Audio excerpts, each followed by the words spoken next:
CST son cheval de bataille depuis son arrivée au poste de première dame, Brigitte Macron, ancienne professeure de français, a fait de la lutte contre le harcèlement scolaire une priorité.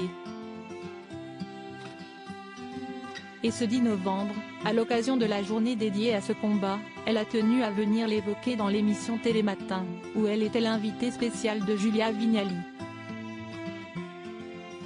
Elle a été confrontée au témoignage bouleversant d'Annelise Debat, une jeune femme venue témoigner du harcèlement dont elle a été la victime au collège. Un acharnement contre elle qui s'était terminé dans la violence la plus extrême. Le 23 septembre 2014, quand j'étais en 4e, quelques semaines après la rentrée, les personnes qui me harcelaient à l'école ont tenté de me tuer en me renversant un bidon d'essence entièrement sur moi et en me menaçant avec un briquet pour mettre le feu sur moi, a-t-elle révélé toujours aussi choquée 8 ans plus tard.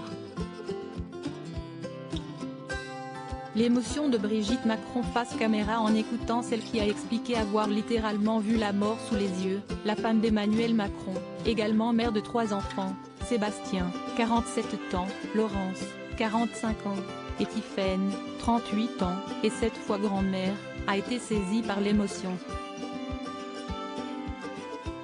La voix nouée, elle a d'abord réagi avec difficulté. CST impossible à entendre, a-t-elle déclaré avant de se reprendre et de poursuivre. CST impossible à entendre car Annelise a tout. Vous entendez la manière dont elle en parle, son intelligence, elle a tout. CST peut-être pour cela qu'on a cherché à la détruire. Un moment poignant qui a renforcé sa détermination à lutter contre le harcèlement scolaire, un fléau qui touche environ un jeune sur 10 et qui cesse d'aggraver avec l'émergence des réseaux sociaux. Aujourd'hui CST 24 heures sur 24, CST nos limites, a-t-elle révélé à la journaliste, compagne de cas de Mérad.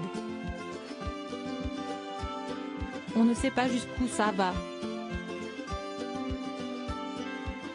CST au-delà des choses que vous ne feriez pas dans la vie réelle et vous les faites dans la vie virtuelle en toute impunité. Et ça, CST impossible. Déterminée à avancer sur ces sujets, la première dame est sûrement retournée à sa tâche avec une nouvelle force pour continuer de faire grandir cette lutte qui lui tient tant à cœur.